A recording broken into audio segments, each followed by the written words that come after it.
It's Wednesday, March 20th. I'm Adam Walsh, and this is The Signal.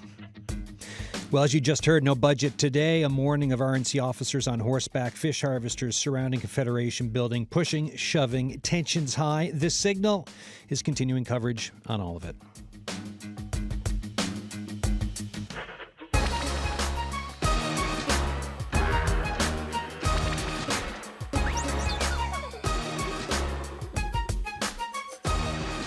And we are kicking it old school today. For those of you who remember Radio Noon, we're going a full 1 hour and 30 minutes of extended coverage given the news of the day. We had a separate show planned, but that is put back on the shelf for a later day. Over the course of the next hour and a half, you will get the latest from Confederation Building. You will hear from fish harvesters, political parties. We will have historical context for you, and we want your thoughts on this. We will be opening the phone lines shortly, but for now, text us your thoughts, 709-327-8206. Emails thesignal@cbc.ca. First, I'm looking at Andrew Hawthorne, who's still here in the studio. You're reading the news here today. We've extended coverage. What's the news chase been like on this all day? It's been something. It just took off immediately at 6 a.m. with the first newscast and continued. Protesters were there at 6 a.m. long before the budget ever started, of course. If you're a reporter behind the scenes, usually we are in Confederation Building in lockup at 9 a.m. to analyze the budget and things like that before it's released at 2 p.m. Nobody was anywhere near Confederation Building at 9 a.m., so we knew there was going to be some delay. Yeah, I mean, when I was getting into work, it was one of those things. It's like, wait, those are the folks that would be in the lockup right now for the budget. They're still here, and we were tracking the news and everything. So, and you're going to be back in the next hour. You're going to read the news here again, and we'll see what the updates are, because I know we're expecting more voices in the next hour and a half. There should be some major updates, because we're going to hear from, as you heard, John Efford, one of the organizers of the protesters, is going to be speaking. Daryl Roberts is there on the scene to talk to him, still at the protest. As well, we're going to hear from the Royal Newfoundland Constabulary, and a lot of people have been watching this all morning. We've seen the protesters getting very angry. We've seen some reaction from the police officers, too. A lot of yelling back and forth.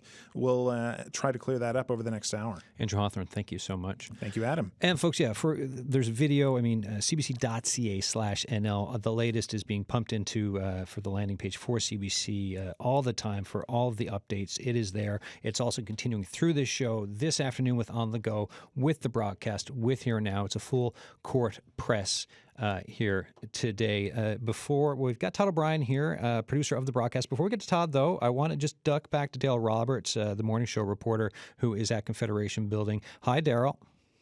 Hi, Adam. Yeah, so I'm here at Confederation Building, where hundreds of fish harvesters are gathered outside. You can hear in the background that's John Efford, one of the leaders of this protest, speaking to protesters, saying that they're here for what they say free enterprise. They want caps on processing removed, and they want more processing licenses given out, and they want outside buyers allowed into the province, because right now fish harvesters here have to sell to processors only in Newfoundland and Labrador.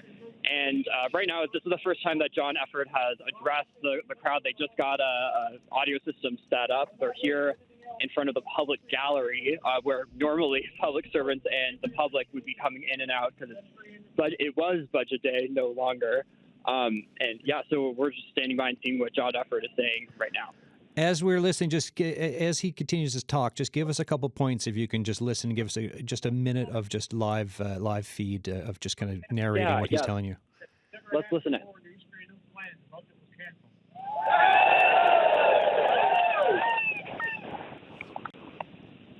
And I got a funny feeling that it may be canceled again tomorrow. Next business day. And the next business day until we get what? Pretty clear message, isn't it? So there's only one way now to move forward, is that we need to communication from our government. Sit down, we'll talk about it. You want to do it right now? We'll do it right now.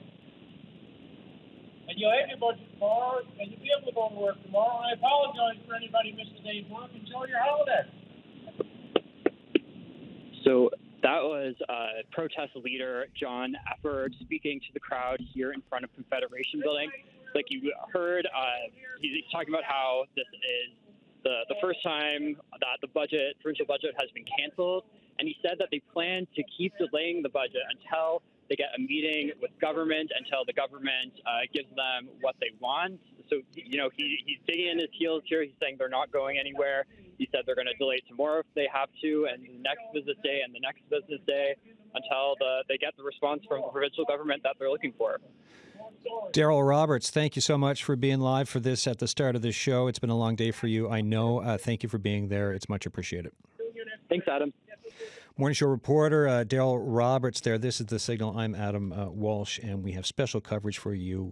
We've got a Newfoundland and Labrador budget postponed amid rowdy protests of fish harvesters at Confederation Building. That was the scene there, listening to John Efford Jr. talk to crowds and saying they're going to stay there tomorrow, the next day. We could just make it out over through Daryl's phone that he had. Todd O'Brien, the producer of the broadcast, is here in the studio because, when there's breaking news, context, Todd, is important. Context is important. It's funny because when I heard John Efford there, I remember going up there when this began March 4th, Monday and Tuesday, and I talked to John Efford and I said, these are substantial changes you're looking for. Like, so I guess, by next spring, maybe next season, and he said, oh no, this season. And I said, no, really? And I say, and he was so doggedly determined that this is going to happen. I've never... and he's such a respected man in the fishing industry. Yeah. So a lot of people, kind of look, it's like once you lose Walter Cronkite, you lost the Vietnam War. If you lose John Efford in the Union, you've lost the Union almost. It's that kind of thing. The guy is Port of Grave royalty, I guess you could say, and nice fella and well known. But anyways, that's not exactly why. It's great. It's great.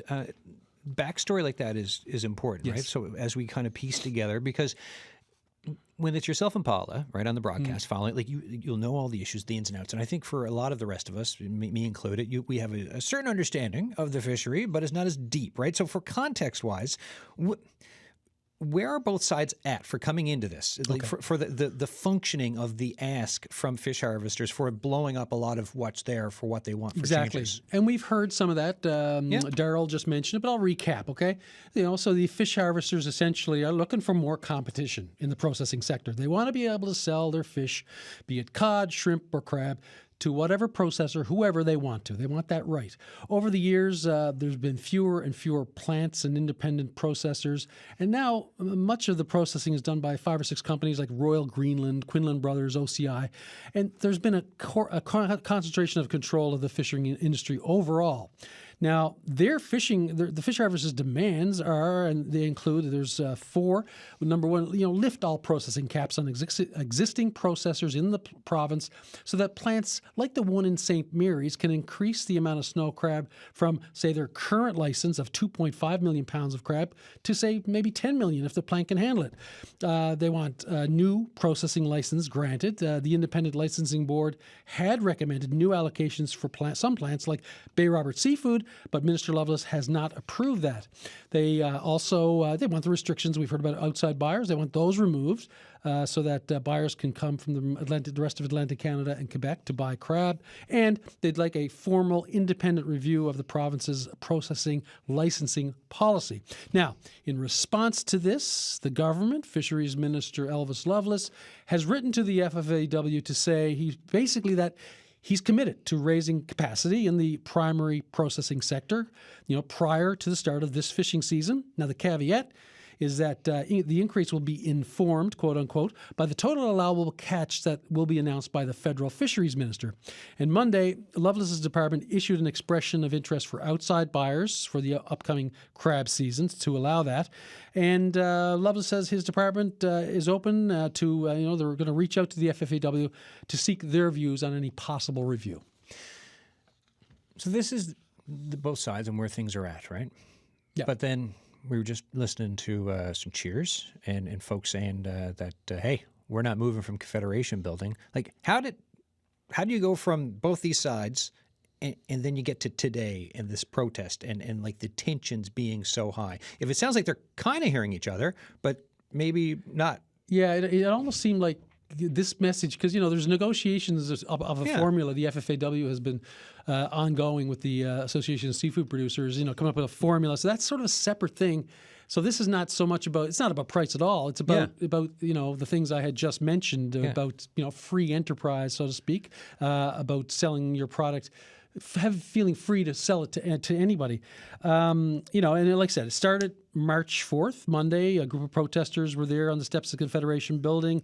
They went into the House during the week and beyond, each day during question period, and at one point ejected for yelling out, that type of thing. And of course, as I mentioned, John Efford from Portagrave is the leader.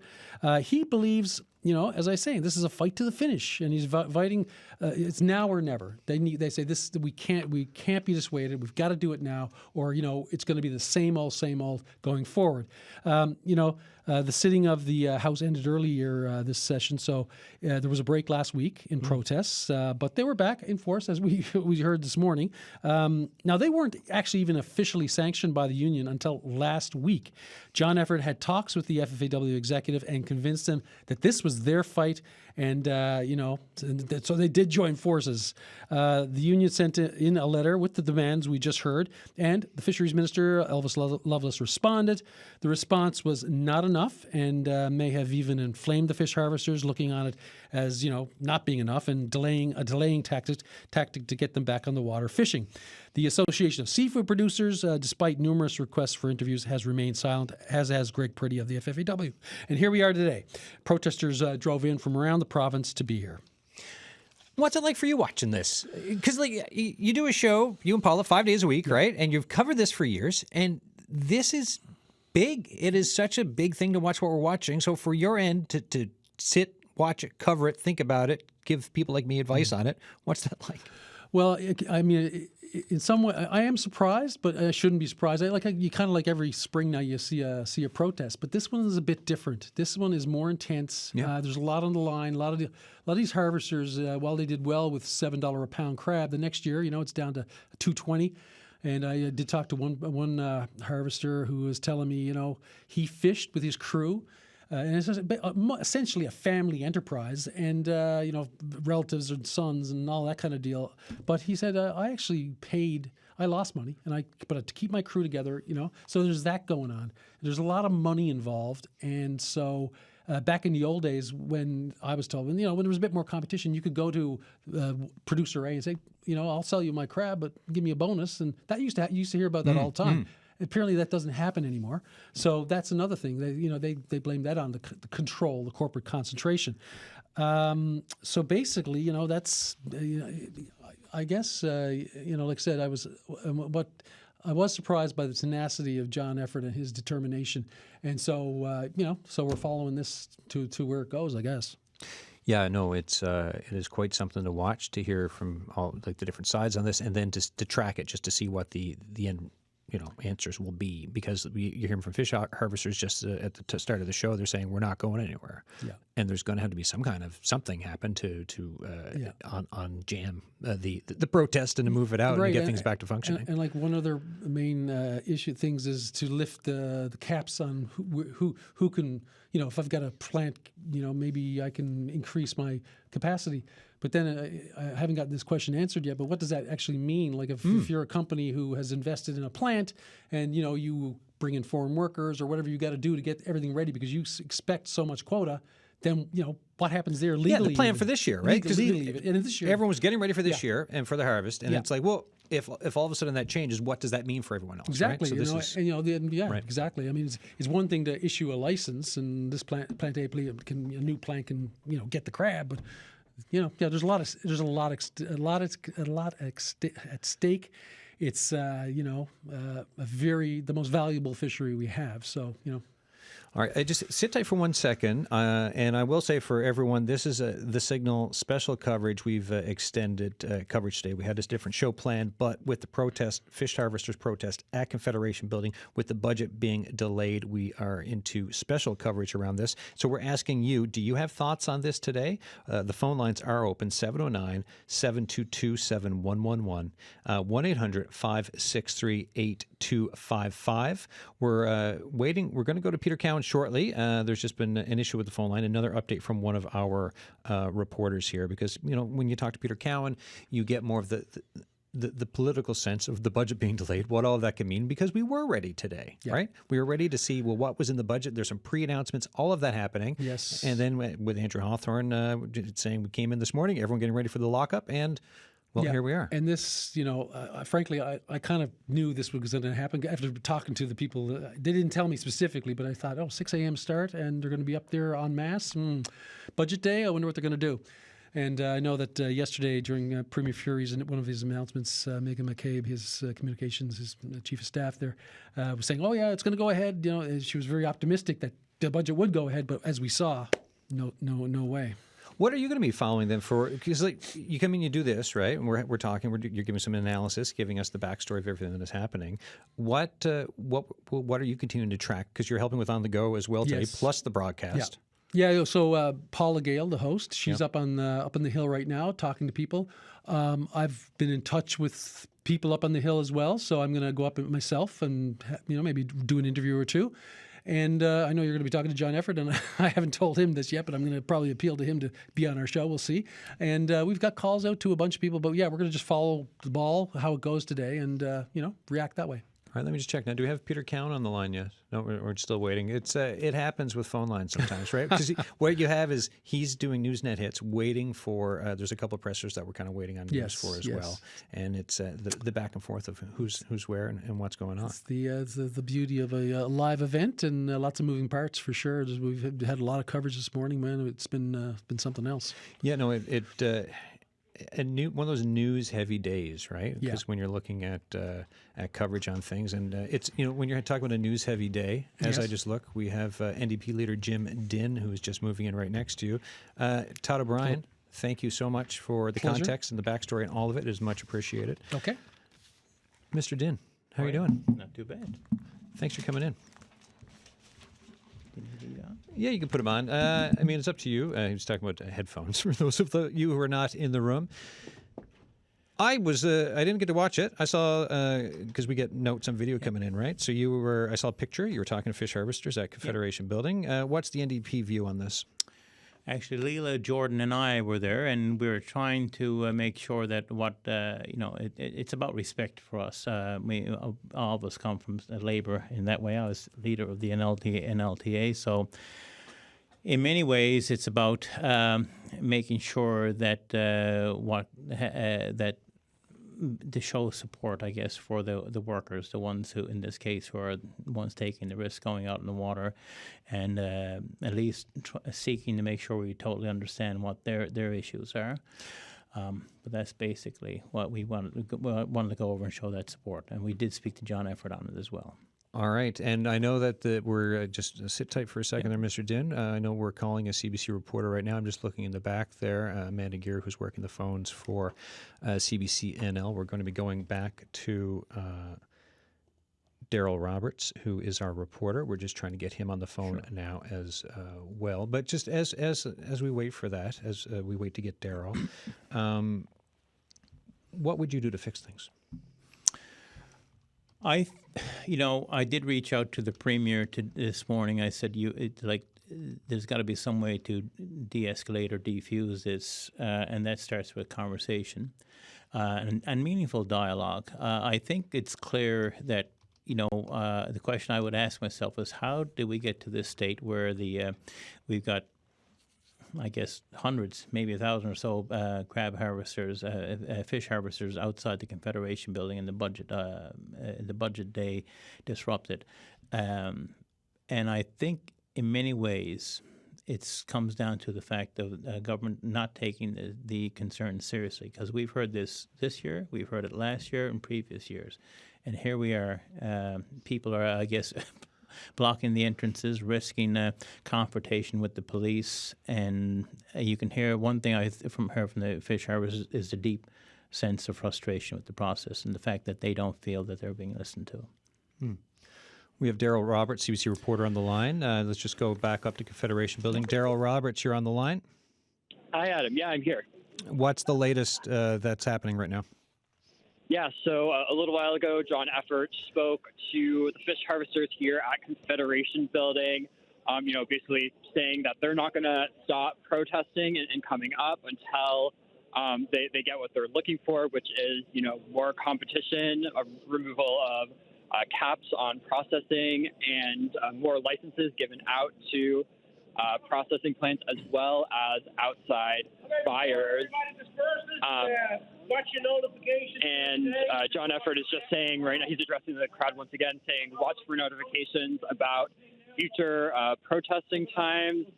And yeah, like you said as well, folks are starting to disperse. I have seen some people walk away from the crowd, which is the first time I've been seeing people go home since this protest started almost 7 hours ago now, I guess. So it looks like things are finally cooling up for the day. I think it's safe to say that a lot of the fish harvesters do feel like their message is at least getting heard by government, if not responded to. We haven't seen any members of government here, no ministers, from the Liberal, no members of cabinet, or members of the Liberal government, although we did see a couple folks from and a couple of NDP MHAs, so it looks like things are starting to wind down here now for the morning. If there's anyone around you to grab for a quick interview as you're chatting, please do so, because I'd like to hear from a fish harvester on this, or if you can get someone live just to talk to us and pass the phone to and call us back would be appreciated. If they're dispersing, is there any staff coming in and out of Confederation Building at the moment? No, still no one coming in and out of Confederation Building at the moment. There are a few RNC officers by the entrance still, I guess, just to watch and see if anyone's going to try to get in or anything like that. But I think most government employees have gone home from the day after they weren't able to get in this morning. All right. I'll put you back to Amanda Gear, who's running the phone lines here, Daryl. And if we can get someone to talk, we will. I appreciate this update. All right. Sounds good. Thanks, Adam. Thanks, buddy. Daryl Roberts, our morning show reporter for CBC. So there you go. The latest, right? We've got some crowds dispersing. Here in studio is Jim Dinn, the NDP leader, with me talking. Thoughts on just what Daryl was saying there, sir? It's interesting that the fish harvesters and listen to what John Effort was saying as well in terms of that they feel that their message has gotten through. Interesting juxtaposition, because just at 12:07 it was "we are here for days," and then 12:27. All right, we're going to send you a note, and we've been heard, and we're dispersing for a bit. Oh, I don't know if that means they're gone. Oh no, it's nothing's been resolved, but there's a massive difference in tension there. I know in speaking to John earlier before I came that he hadn't heard from the Premier or the Minister since last night. So unless something has come up at that time. But I will draw an interesting, I guess, a comparison in terms of other issues in the province, that we come up to this 11th hour situation, whether it's with housing in terms of what does it take to get government to react. You've got a tent city on the side of the on the Confederation Hill. With the nurses, it takes you got the revelation of these excessive contracts for travel nurses. With the accumulation of bodies at the health sciences, it comes into the media and they're put on their back feet. When it comes to resourcing the education, it's the same thing. It's a pattern, I guess, and that's what I find so frustrating, is that the problems get to the stage where they reach the level of the media and a crisis, and government is forced to react. Well, and I believe I have some clarity now on, because we're just speaking with Daryl Roberts and talking about some of the protesters dispersing. This is just reportable from CBC here. An injunction has been filed and is being argued in the Supreme Court right now and may result in arrests. We will have more on this. So this would this clarifies that picture of some of the disbursement, right? So there's a court proceeding happening. Injunction has been filed, being argued. We will have more on that as we learn it for CBCNL, but that gives a bit more of a picture of where we are with the operating of the House of Assembly and government and the fish protesters and harvesters.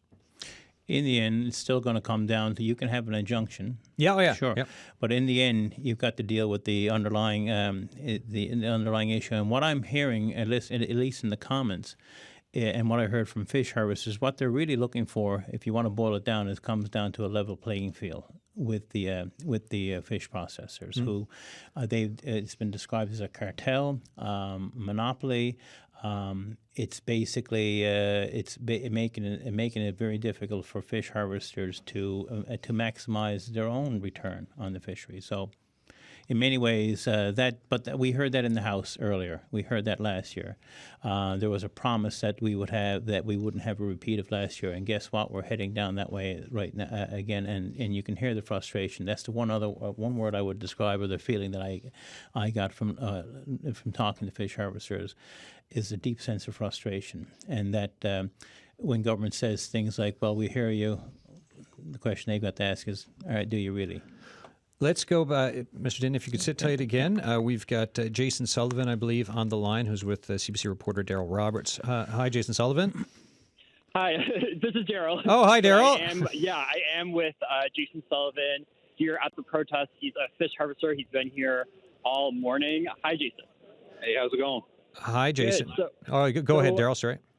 Yeah, Jason, tell us, how would you characterize what's been happening this morning? It was a pretty strong sign of support here today. I mean, a lot of people, it was amazing how many people gathered anyway. I think shut down the Confederation Building was pretty neat. Tensions ran a bit high and police tried to run over people with horses. And yeah, it was a wild scene there for a little while. But I mean, we came here and I guess the FFAW backed it up and they did what they wanted to do to, prevent the budget from coming down and just try to get the minister and the premier back to the table to get talking about the few little things that they're holding this up on.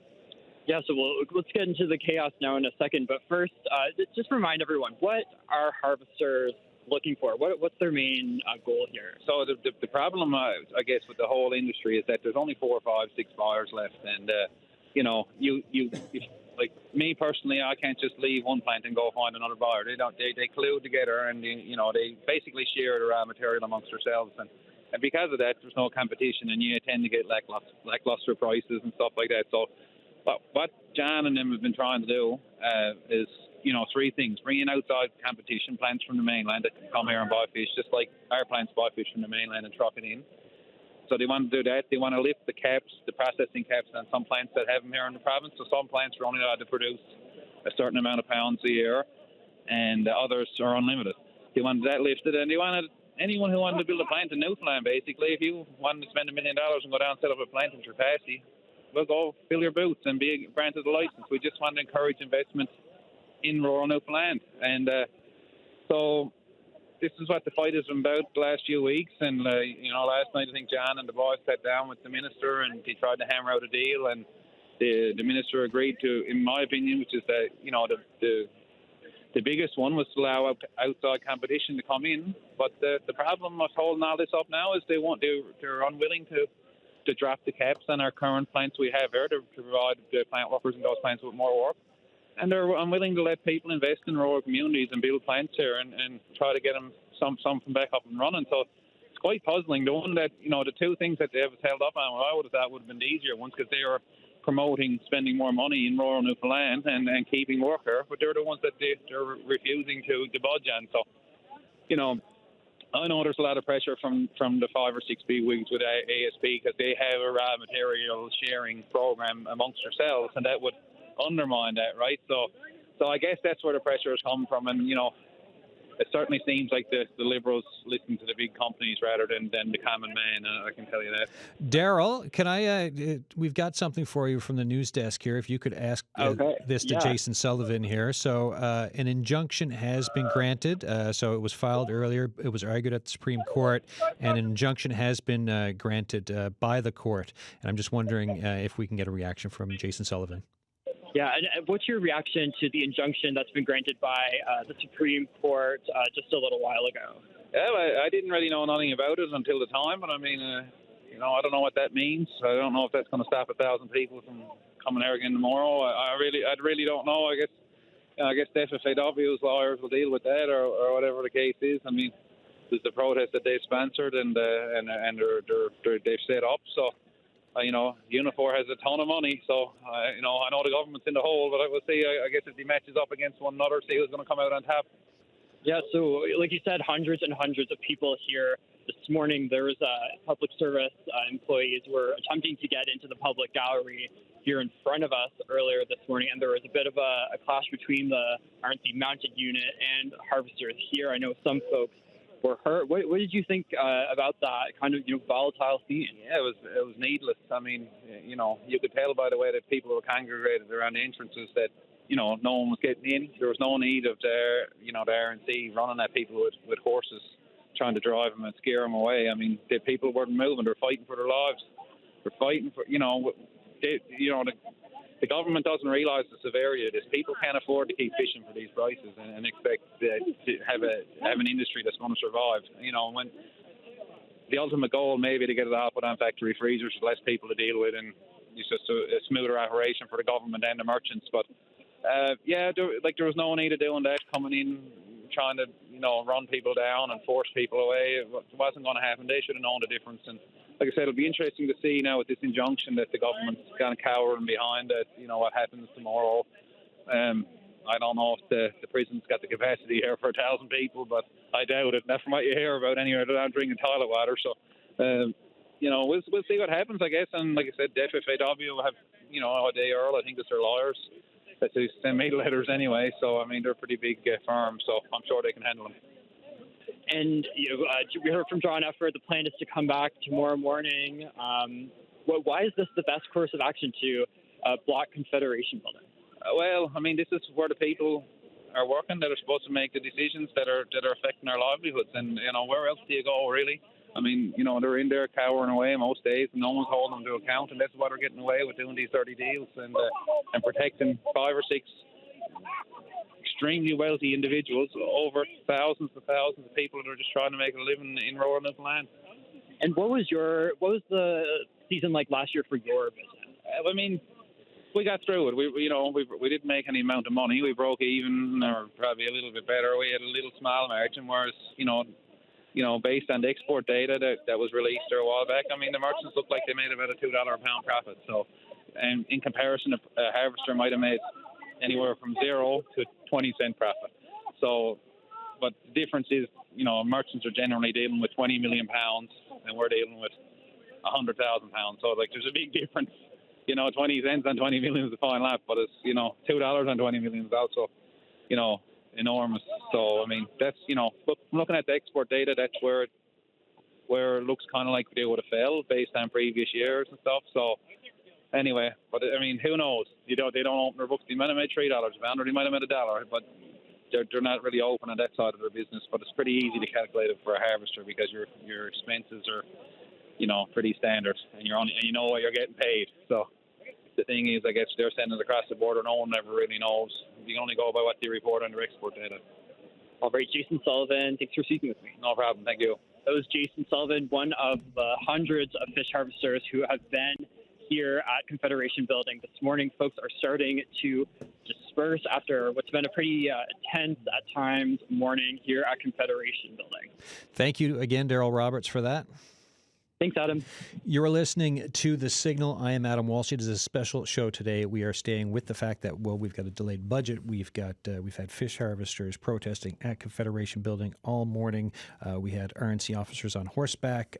Tensions were high. There was shoving. Now the latest, there's a court injunction has been granted by the Supreme Court, and it may result in arrests. And this is the latest from CBC NL, which is why you're seeing a dispersal of the protests right there. And as you were just listening there with Daryl Roberts from the latest on the scene, we'll just see what the response will be from protesters now this afternoon into tomorrow. NDP leader Jim Dinn is still here with me. What's your reaction on just what you've been hearing and just overall still with the news of the day, sir?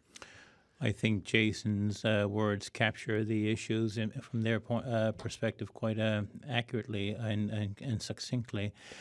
The question, and in the end, I guess we look at this, they're not only the livelihoods of the harvesters, but also the people who depend on the people they employ, the communities in which they live, the plant workers, you name it.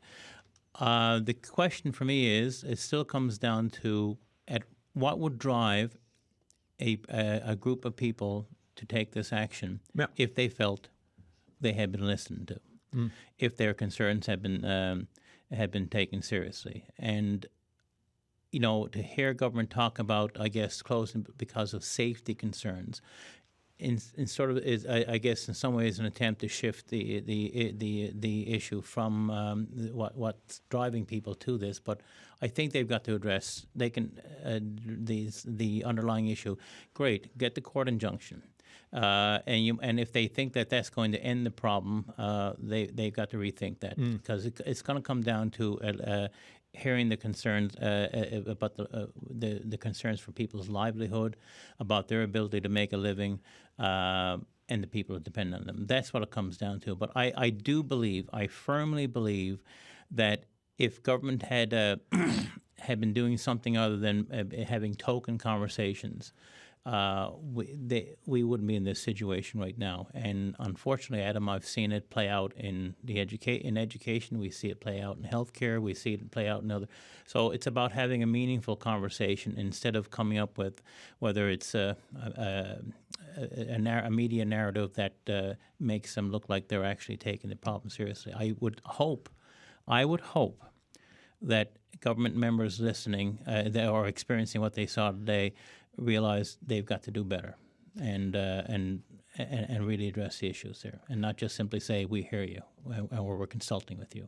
Jim Dinh, thank you so much for stopping in on this. Appreciate it. Take care. NDP leader Jim Dinh there for his thoughts, and we're waiting to hear from the PC opposition party as well, and we have sent requests with various government departments asking for comment on what is happening today. We're still waiting to hear back from the government. Let's go to the phone lines. So folks, the phone lines are open. If you have thoughts on what is transpiring, what is happening today with the protests at Confederation Building, overall with the fisheries, about the delay of the provincial budget, the lines are open. 709-722-7111, 1-800-563-8255. The text line is also open, 709-327-8206. Leila Baudouin, freelance reporter, is on the line with reaction from Port Saunders.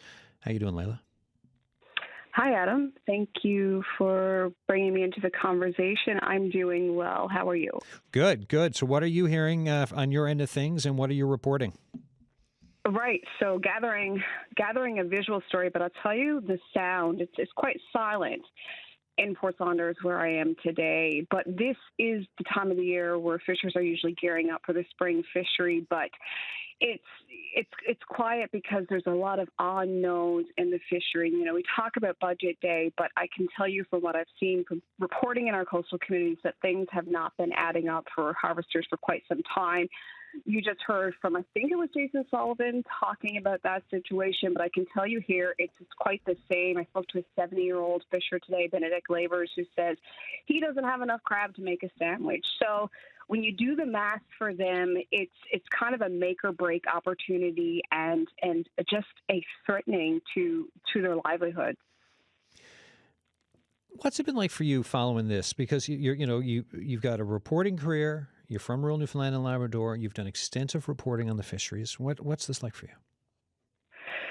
Oh, I wasn't expecting that one. Well, I started my morning with a coffee, and then I hear from a friend that they can't go to work because the Confederation Building's locked up. And then I see a harvester down on the wharf working at his crab pot. So to me, these are things I've been hearing, most of my career. So we've known, if you've been following the story, we've known this has been coming in rural Newfoundland for the fisheries. And Adam, the conversation today about a protest, it can be quite upsetting, but it's been upsetting for these communities for quite some time who are questioning the sustainability of their livelihoods. Both of the men I spoke to today are nearing retirement, but they both said to me, what about the future?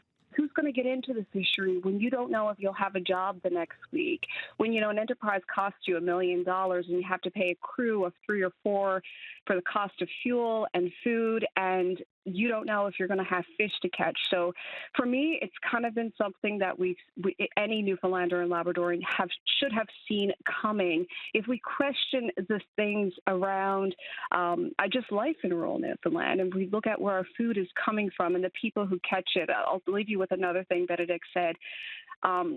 He said to me, we're the men in the boats feeding them, referring to government and the whole ecosystem that is Newfoundland and Labrador. And I think really we are coming to a time when we should start thinking about that, thinking about the food available and the people who catch it and what kind of lives they are living and working in. Layla Baudouin, I just want to say thank you so much for coming on the show today. Nice to hear from you anyways, and thanks for giving us that bit of a kind of analysis there, the personal experience, plus we'll be looking forward to more of your reporting on this. Take good care. You too. Layla Baudouin there, freelance reporter. So here's what's coming up, right? This is the signal. It is a special show, special coverage around the protesting, the fish harvester protesting that delayed the provincial budget. We also know that a court injunction has been granted on this. I want to take a step back for a second, and we're also getting more political response just around the corner on this as well, because PC leader Tony Wakeham is here, and we're going to hear from him in just one moment. But on the line is Miriam Wright, an associate professor, Department of History, University of Windsor. Miriam is also author of Fishery for Modern Times, Industrialization for the Newfoundland Fishery, 1934 to 1968. Professor Wright, how are you doing? Pretty good, thanks. So, you're following the news, I know. What are your thoughts, right? You look at this as a historian through your lens. What do you think when you hear this news today?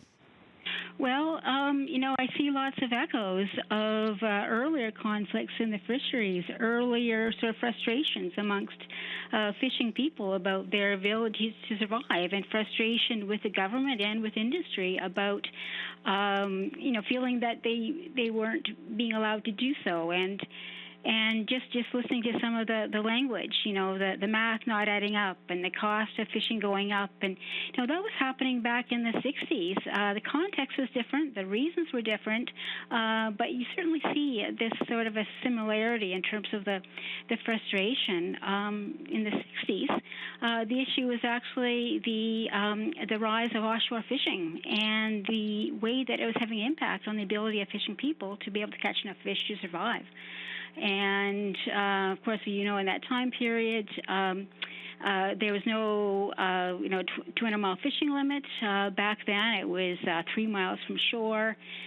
Beginning in the 50s, big fishing fleets from Europe and the Soviet Union began coming and fishing off the coast of Newfoundland. And there was this growing frustration in the inshore fishery about the ability to survive. They're not able to compete and seeing their catches getting smaller and smaller.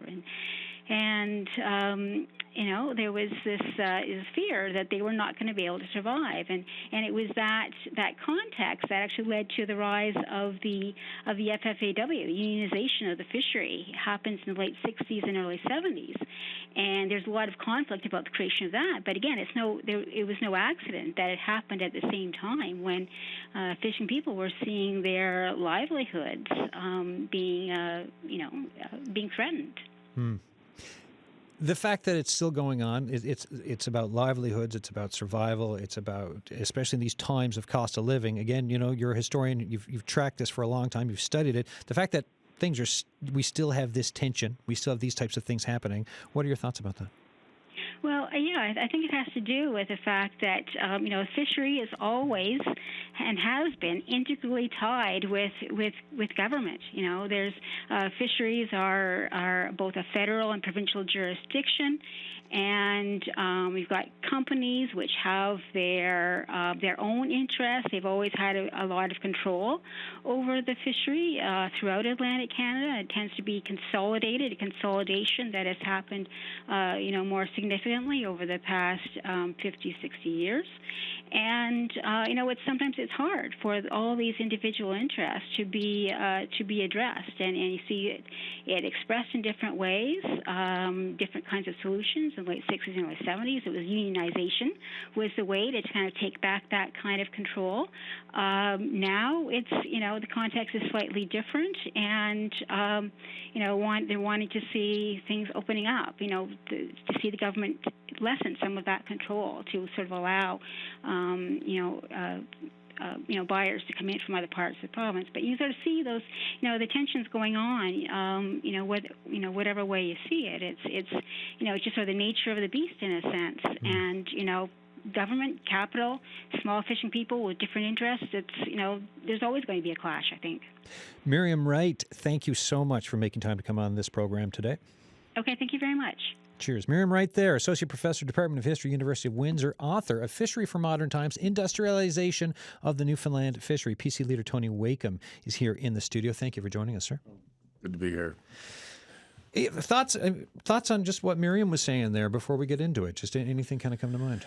Well, again, it's an example of a problem that has evolved over time, and we certainly know. I mean, her input into how the Fisheries Union was actually formed talks a lot about the same issues that we're talking about today: the consolidation of the processing piece by certain companies, the fact that the fisher people didn't feel like they were getting value for money, all of those type of things that she talked about, and the fact that governments play a role.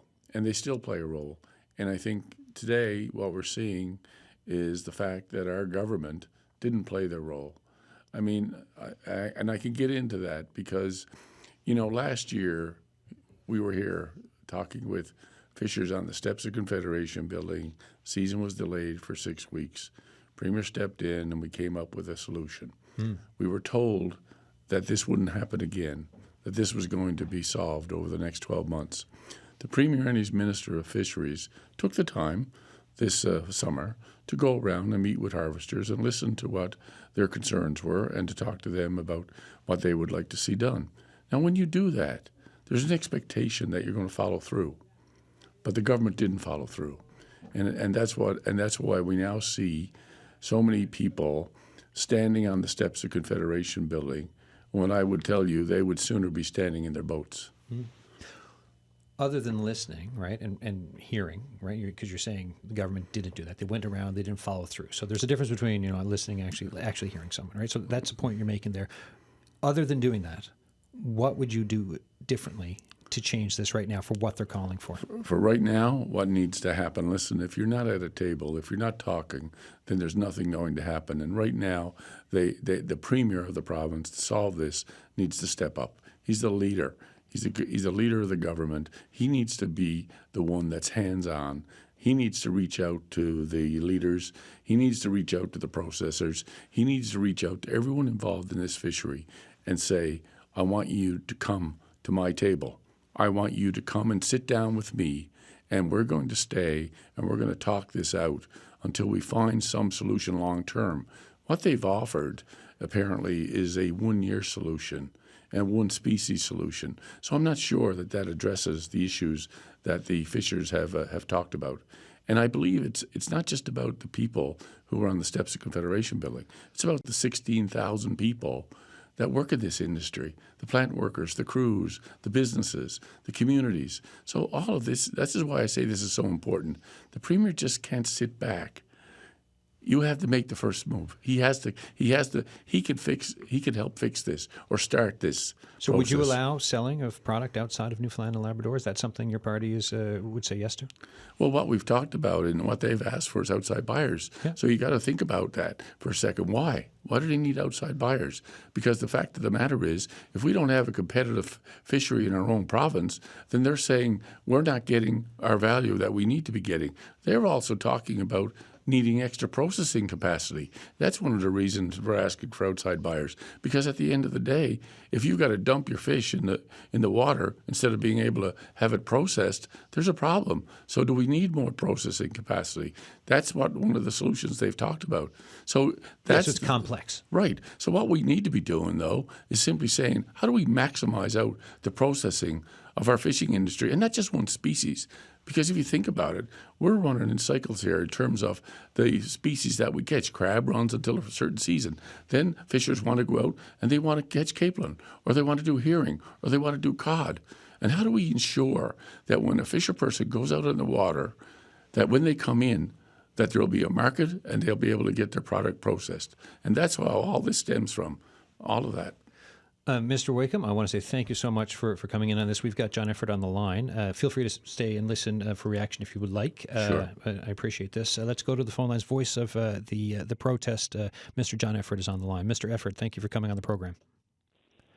Thank you for having me. Good morning. Good Afternoon. good, Sorry, yeah. good afternoon.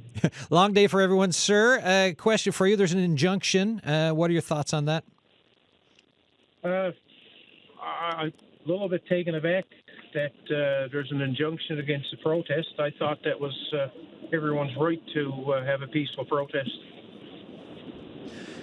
So what are folks going to be doing? I know there's been a dispersal, but what's the plan for protesters now with this injunction?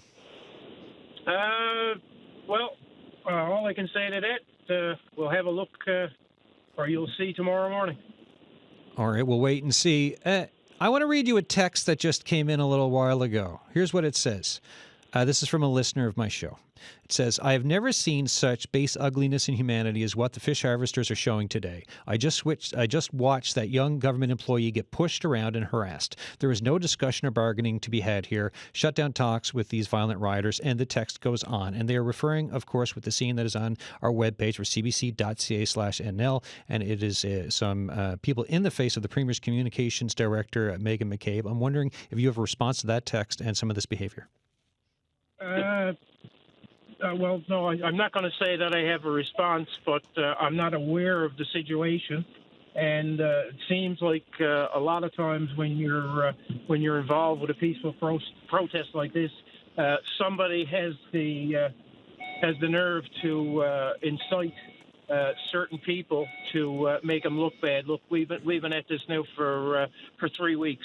We've had no issues with security. We've had no issues with police. Even when we leave in the day, we make sure we pick up our garbage. And again, you'll always find somebody to incite a person and cause something to try and damage their cause. And how is the membership doing? Because with some of the scuffles earlier today, are there any injuries to report? How's everyone doing? And by the way. Okay, well, so there was one injury today from one of our members. There was a group gathered around one of the entrances, and the police, one of the police horses, tried to push through a group who had their backs to a wall, a large group, and ended up knocking a person down, and they had their hip broken. Okay. All right. Well, my thoughts are with that person and their recovery. And Mr. Efford, I would like to say thank you so much for an update on everything here today. You're welcome. John Efford there, John Efford Jr., voice of one of the protest leaders for fish harvesters, staying with me here in studio. We've got, about 2 minutes before we hit the news, 1 p.m. On the island, 12:30 in most of Labrador. PC leader Tony Wakeham is still here. Any other thoughts as we about to go into the news, sir? Well, again, listening to John, again, you can hear in his voice the frustration. They do not want to be at the steps of Confederation Building. They want to be sit down, working out a solution to this. And I think that it should never have come to this. We were in the Confederation Building last week at the House of Assembly asking questions about the fishery. The Premier decided to shut the House down. We could have still been there. We could have had these questions being asked. We could have had this, try to come to a resolution. I think still the Premier has a responsibility to go out now and to reach out and make sure that we get people back at the table. What do you like? We were supposed to have a budget today. This is the mood that we're seeing from fish harvesters, but it also, there's a provincial mood for where we are with cost of living and just people functioning nowadays. With all of this happening, what do you think as the leader of the opposition? Well, again, if you think just the day before, we had another union on the steps of Confederation Building protesting about the roads work and the fact that the government was trying to privatize some of the road work being done in our province. So again, this government has been simply running on reaction. We've seen that in the healthcare system, we've seen it in the housing crisis, and we've seen it that the lack of planning, the lack of concrete plans has led to a fact that we have a government now who simply reacts. And that's exactly what's going on. And anytime you get in a reactionary mode, your costs are going up, and you're going to make decisions that are based on reaction as opposed to based on logic and data and sitting down and negotiating and actually coming up with real solutions. Mr. Wakeham, PC leader, thank you so much for coming in for this today. Thank you. You are listening to The Signal. We're about to go to the news. Guess what? We are extending by half an hour to continue coverage on this. Do not go anywhere. The phone lines are open. I'll be back in just over 5 minutes. Here's Andrew Hawthorne with your news. This is CBC News for Newfoundland and Labrador. I'm Andrew Hawthorne. The Supreme Court of Newfoundland and Labrador has granted an injunction against protesters at Confederation Building today. Justice Robert Stack granted the government application for an interim injunction after protesters blocked the presentation of the 2024 budget this morning. Former FFAW President Jason Sullivan was at Confederation Building. He says he doesn't know if any injunction is going to stop people from coming back. Like I said, it'll be interesting to see now with this injunction that the government's kind of cowering behind it, what happens tomorrow. I don't know if the prison's got the capacity here for 1,000 people, but I doubt it. Never might you hear about anywhere that I'm drinking toilet water. So, we'll see what happens, I guess. And like I said, the FFAW will have, a day early. I think it's their lawyers that they send me letters anyway. So, they're a pretty big firm, so I'm sure they can handle them. Meanwhile, protesters are saying that they will not allow the Newfoundland and Labrador provincial budget announcement to happen until their demands are met. Budget day was delayed indefinitely today, with hundreds of protesters blocking access to Confederation Building. Protest organizer John Efford spoke to protesters just after noon, celebrating the budget delay. Something happened today that have never happened before in the history of Newfoundland. The budget was canceled.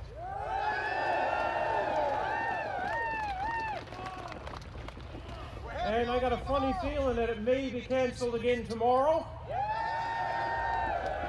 The next business day.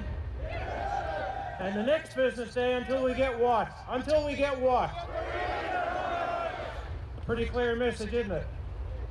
Efford says the only way for them to move forward is for government to sit down with them to discuss the situation immediately. One of the protesters present was Alfred Fitzpatrick from the Burin Peninsula. He says they're tired of being kept down and are just trying to make a living. We just want the right to sell our product where we can. Like, what's right? They never go to Nova Scotia and tell the crowd up in the Annapolis Valley you can only sell apples in Nova Scotia. Why are they telling us we can only sell fish here in Newfoundland? There's more dumped over the wharf than can be processed. So what's the big deal? If government is saying nobody is willing to come in, we'll get rid of the paper barrier that's there. If it's not serving no purpose, get rid of it. The companies are holding it over our heads. NAPE, the province's public sector union, issued a release earlier today saying they'd instructed workers to stay outside the building and not put themselves in an unsafe position. The Royal Newfoundland Constabulary should be speaking to reporters within the hour.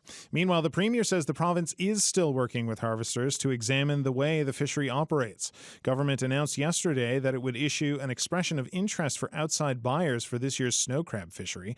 But the FFAW, the union representing those harvesters, is also calling for processing caps to be lifted and for new processing licenses to be granted. Andrew Fury says government is working to find more ways for harvesters to sell their catch. We're trying to facilitate that in the most responsible way. We want to see that competition as well. There's no one amongst us who doesn't want to see that competition. We all want to see that competition. It makes for a better product. It makes for a happy harvester. It makes for a happy plant worker. It makes for a better industry. We want to see that happen as well. And we're committed to doing that and working with them. Fury says both the FFAW and the Association of Seafood Processors are still negotiating a crab price-setting formula for the 2024 season, and he hopes the decision will be made that benefits both sides. That's your CBC News. I'm Andrew Hawthorne. And I'm Adam Walsh. Andrew Hawthorne, thank you so much for coming down to read the news today for this. Thank you, Adam. A developing story. It's still going on. We're not going to hear the end of it. Is this your last newscast of the day, or is there another one? It is. I've been here, as many others have, since 6 a.m. watching this develop and play out. All right. Well, as you hand off the baton, thank you so much for Cheers, this. folks. Wednesday, March 20th, still all day long. I'm Adam Walsh. This is special extension of The Signal. As you just heard from Andrew there in the news, we've got a court injunction. We have no budget today. There's news this morning. You have RNC officers up at Confederation Building, a couple on horseback, fish harvesters surrounding Confederation Building. Earlier today, pushing and shoving. Because of the injunction, folks have been dispersing, and that's when I look at cbc.ca/NL. That's the lead story right now, too. NL government wins injunction against fishermen amid tense protest at Confederation Building. The phone lines are open. If you have thoughts on the protests, on the budget delay, overall on the budget and what all of this means, give us a call here in this special extra half hour of the Signal. 709-722-7111, 1-800-563-8255. Text us 709-327-8206. Emails thesignal@cbc.ca. We've got Terry Roberts here with us in the studio. You've had a long day, sir. Adam, it's been an eventful day, very much so. We arrived at Confederation Hill about 5:50. We went to the east parking lot, and I thought didn't know what to expect, but we pulled into the east parking lot, and dozens and dozens of seafood harvesters and their supporters were already there. And I knew right away that, okay, this is going to be tense because it's really early in the morning, and a lot of people have driven a long way. I spoke to people from just about every bay in this province today, and they came here united. They certainly seem very united. Uniquely, this wasn't I didn't see the very powerful FFAW. I didn't see no FFAW flags around. I didn't see the president around. This is a grassroots movement here among FFAW fishermen and women. So that I found that unique today. And as I arrived, I also noticed, of course, a heavy police presence. I got a funny feeling if you wear a badge in St. John's and you're with the Royal Newfoundland Constabulary, you were at Confederation Hill this morning. Yeah. A very heavy presence. So it just all started off peacefully enough. They all walked to the main entrance. And then John Efford Jr. said, let's peel off. We're going to peel off one group, go back to the gallery access, public access, and that's where it started. So I followed them, and right away I saw a few harvesters start to dash toward that entrance, and the RNC were there with their mounted unit, and it turned into a bit of a melee at that time, a lot of pushing and shoving. That was the first of three major flare-ups that I saw today. So much tension. Go ahead. Yeah, no, it's just the tension. And as speaking with John Efford there just before the news too, right? He mentioned someone had one injury, right? Broken hip there. When you're talking to folks with these types of tensions running high, what are they saying to you directly, right? Like, because you spoke to folks from probably every bay, on the island, anyways.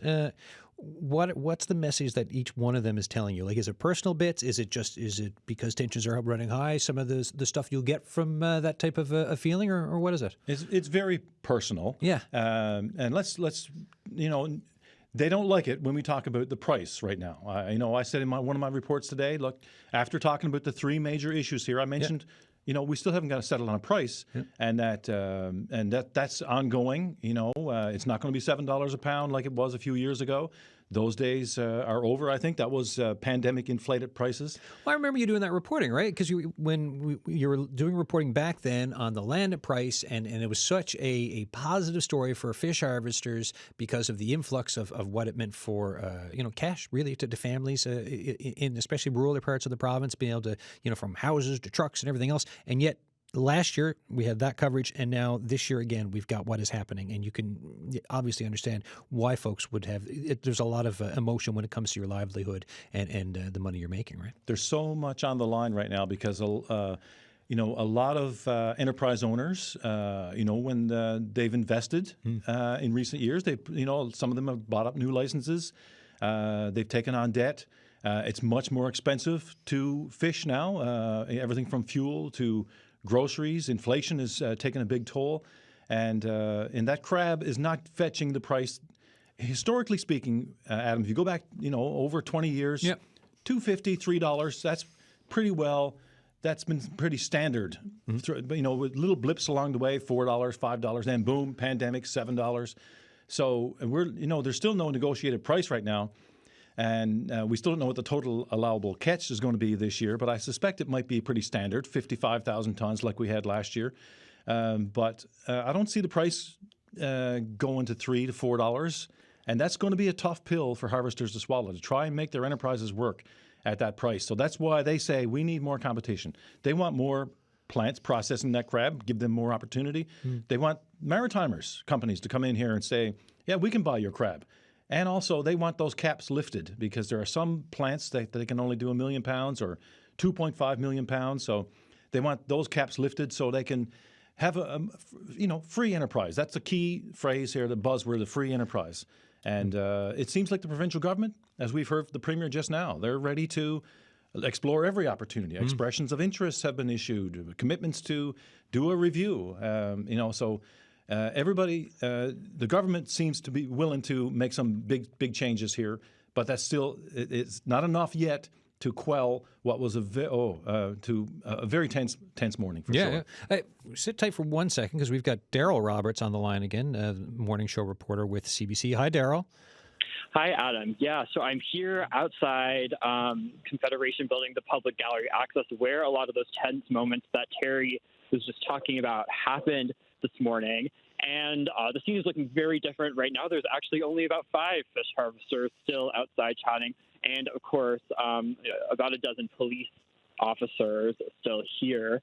I just spoke with RNC Constable James Cadigan as he was walking by, and he told me that there is an RNC officer injured, which we heard a little while ago, and that RNC officer is still in hospital. Of course, we heard from John Efford Jr. a little while ago that there's also a fish harvester in hospital who got injured during one of those clashes this morning. Right. So we've got one RNC officer injured, one fish harvester injured after a very, tense is probably a lacking word to describe the situation there. But court injunction gets brought in. Now there's just a handful of folks. Everyone else has dispersed. And anyone going in and out of Confed right now? Like what? I know most folks who had to work probably ended up staying home today because of what was going on. But what else is happening with the scene there, Daryl? Yeah, so I actually took a walk around the whole complex a little while ago just to see, because there have been fish harvesters blocking each main entrance to the building all morning, and there was no fish harvesters at any of those entrances. And I actually did see 3 people who looked like they were going into the building. I saw one person open the door and go into the building. So there is, I guess, some access happening right now. Maybe, like you said, most government workers are likely at home right now and they're staying home for the day, but there are some people coming in and out, it looks like. So then I know your day is coming to an end as we re-rack and stuff. What will be your approach as a reporter now for tomorrow morning? I guess you come back here, you talk to producer Johnny Hodder, and then it's about seeing what is happening for tomorrow and what you'll be doing for live hits again as the morning show continues this.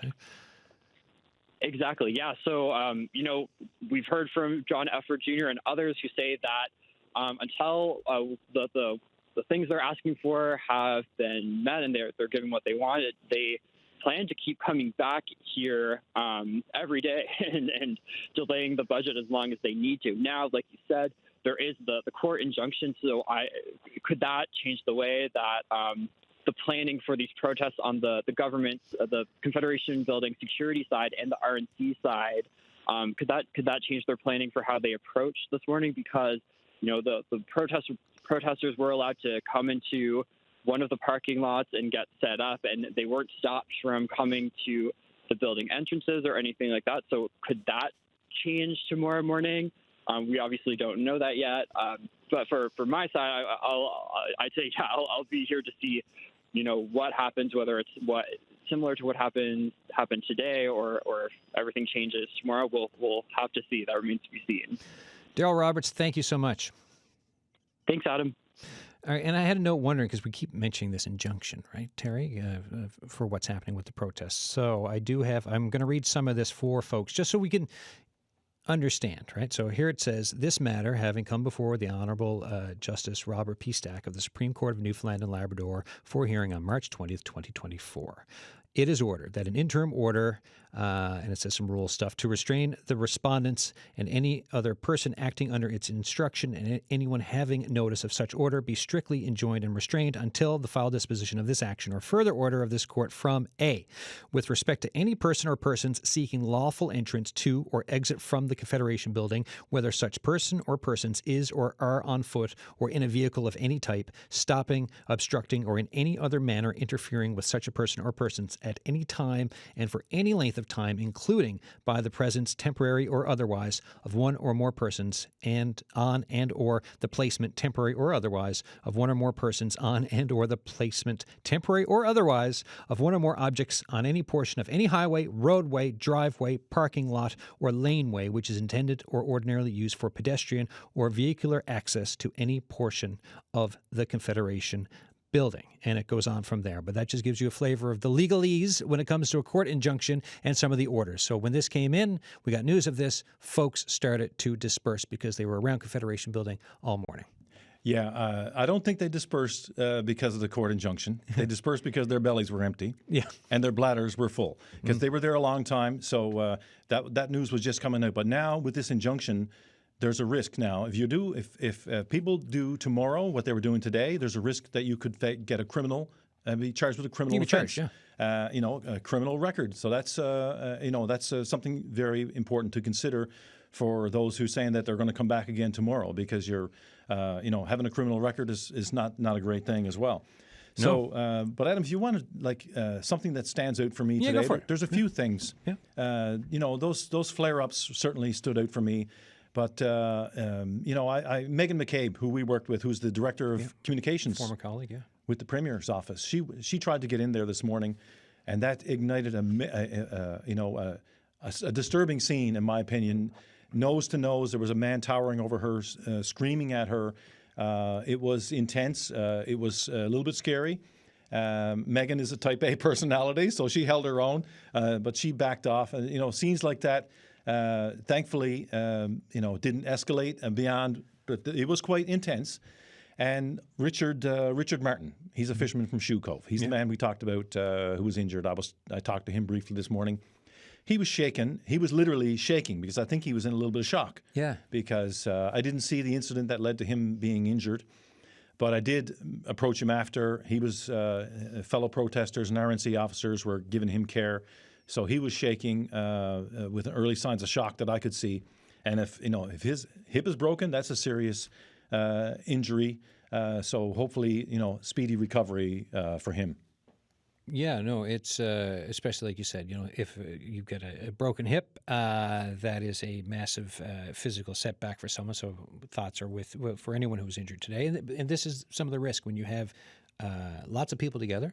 You have a police response with the RNC. You have a couple folks on horseback. You have tempers and tensions and feelings running high with everything that's going on. And sometimes these are the things that can happen, which everyone hopes that those types of injuries don't happen. Right. And Mr. Martin makes his living from the fishery. So let's hope that he can recover quickly so that he can get back to business that he does best, which is to harvest stuff from our seafloor and from the ocean.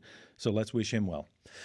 Where does your coverage go now, right? Because you do this all morning, right? You're there. I woke up this morning home to get emails and saw the emails coming in for the news desk for you and your reporting, right? I was hearing you on the morning show.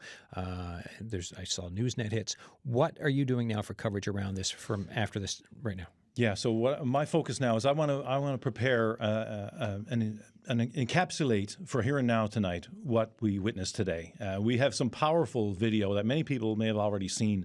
It reminded me, I've been there before, where big Nape protests. I've seen Fraser March, for example, get arrested. I've seen Leo Podester get arrested there. But, no arrest this morning, but just the raw emotion, the raw tension there this morning. I don't think I've seen it in a long time. And to me, it speaks to the desperation and the vulnerability that fishermen feel right now as they try to, they have, like I said, they have a lot on the line. Their livelihoods. I know that there are some enterprises who've gone bankrupt, who've lost everything this year, and some enterprise owners who owe in the millions of dollars. And now, so they're in a tough situation.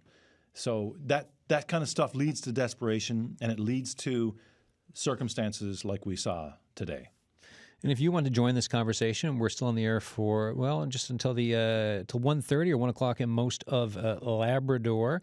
The numbers to call if you have thoughts on what you're hearing today of the protests or of the budget postponement. 709-722-7111, 1-800-563-8255. Text us, 709-327-8206. Thinking back to last year, right? How surprised would you have been last year if we were to beam back and be like, hey, Terry Roberts, look at all this coverage that you're doing with these delays to the fishery for the crab harvest. A year from now, we'll see an explosive situation at Confed and these protests. I wasn't expecting this. 6 weeks last year, I was covering this major feud, this dust-up that went on for 6 weeks. And then we had another review. We had the Greenwood report that came back talking about a formula, that would any price being set would be based on, an independent Erner Barry reports. They come out regularly. They look at the market. So that would be an independent barometer to set the prices for this year. And I thought that might work. But there's some things in that, like a 20% holdback of the pay to fishermen. That's a bridge too far for a lot. They don't want to have 20% of their money held by the processors, the buyers. They don't want that. So I didn't think we would see that this year. But also fishermen don't want us talking about price. They say this is not about price. Yeah. But it hasn't rebounded. The market really hasn't rebounded. So it's hard not to bring that in there because you go fishing because you want to make a profit. And if you're only going to get $2.50 a pound and your costs have gone up a lot in recent years, that's really you can't ignore that. Price is very important. So where we go, how we get a resolution to this, that remains to be seen. Because I asked a few like Jason Sullivan. I said, do you expect right now, as we stand here today, that we're going to see an orderly start to the harvest again next month in April? And he says, I doubt it very much, not with the way it is right now. And I'm already seeing things on Facebook about some boats getting their pots ready and all that stuff. And you can see the back and forth on those social media pages about those messages being sent. I hope you're not going to go fishing when we're everything's so well up in the air, right? So that again, it remains to be seen. The tension is far from over. Yeah, and I think too, right? Like to underscore some of what you said earlier, the fact that this is a grassroots thing, right? We're not seeing union leaders. We're not hearing union leaders out front on this. There's no flags up there, but you're hearing folks who are not the leadership, and that's just again another one of these interesting comparisons when we look at this issue here. So for like tomorrow, the next year, whatever else. So for your coverage, then. Will it be kind of circling back to see if those union voices are there, to see if there's differences in change or if there's more cohesion then between the ranks? Yeah, that will be part of it. Let's see how this unfolds. But even to do a history lesson, I've been around a while. Yeah, a year or two. Yeah, a year or two. So the name in the spotlight right now, what is it? It's John Effort. Yeah. John Effort Jr. So he's the man. He's the face of this movement right now. When for years I would reach out to John Effort Jr.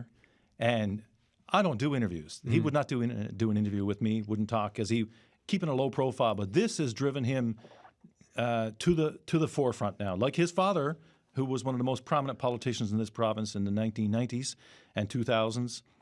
He was fisheries minister. And I did a bit of research yesterday that between 1996 and 2000, John Effort, he issued a lot of crab processing licenses at that time. I think it might have been 13. So and now you got another effort coming to the forefront, calling for more competition, more processing. So what's old is new again. It's certainly a drawback to what we saw back in the 90s. Yeah, no, the cycles are you said you've been at this for a while. What is a while, by the way? Look, one of my first jobs, I was covering the moratorium on the Northern Peninsula in the early 90s when I first entered into, it's not around anymore. Unfortunately, not publishing the Northern Pen, based in St. Anthony. One of my first jobs was there, and the moratorium hit. And for 7 or 8 years, I was reporting on, chronicling the hollowing out of the Northern Peninsula because that area built around the cod fishery, the salmon harvest. Believe it or not, we used to have a commercial salmon harvest. There's people have grown up now not knowing that we used to commercially harvest wild salmon.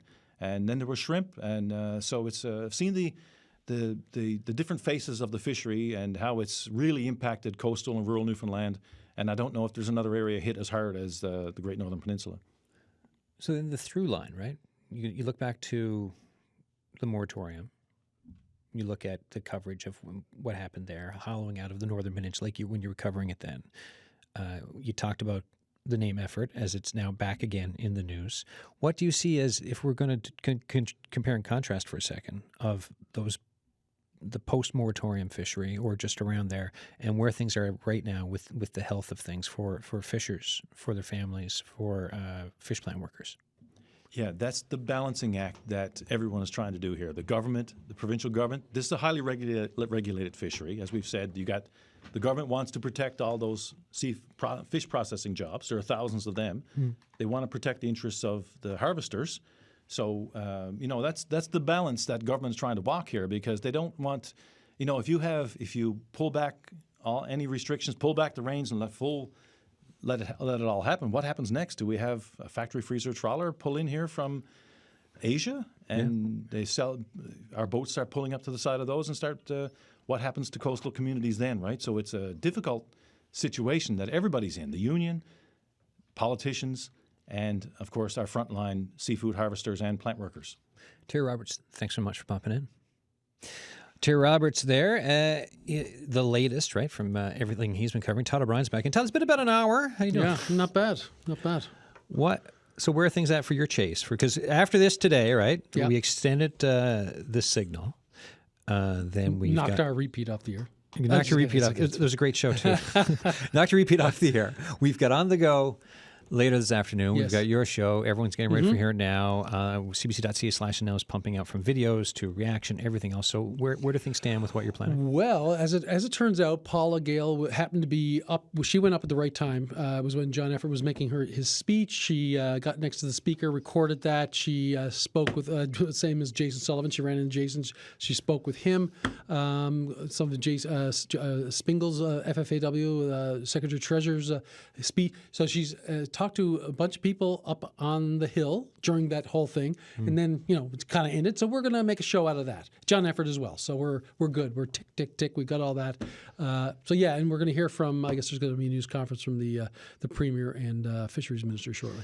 Yeah, so we're waiting on further news from the government. We're I guess in a holding pattern to find out what happens with the budget and everything else. Right. The injunction, I guess, may solve that problem, but we'll see. Yeah, we'll see what tomorrow brings on it. Once you do today, where does your attention? Is it still like following through now tomorrow and for the rest of the week? Like, how does that work for the broadcast for what you're going to be following? Kind of depends. There's lots of people who could be on the show today, just didn't get on because we just don't have the time. Yeah. So I may follow up with them. And just the tomorrow's show may not be 100% this. It may, because we cover lots of issues. Yeah, of course. But obviously this is the biggest issue in the fishery right now and for a long time. So it's the priority. And as we just to underscore things, as we'll have a song to bring us to 1:30 now. But just to recap everything for folks who are just if they're just waking up and hearing it. Where are we with things right now? Well, right now, after this demonstration of protest against what the government is offering and what the fish harvesters really want, which is somewhat of a distance apart. We're kind of in a bit of a holding pattern right now. We've got an injunction. We're going to hear from what the province has to say to the Premier and the Minister of Fisheries. The protest is supposed to continue. So here we go. Todd O'Brien, thank you so much. No problem. All right, everyone. That is it for our special coverage today. We've got this a little tune to take you out. I believe the name of the song is called I Don't Want to Fight No More. Thank you so much for tuning in. The Signal will be back at its regular time. Do tune in to On the Go this afternoon and the broadcast as well as Here and Now and cbc.ca/NL. Thanks again for listening.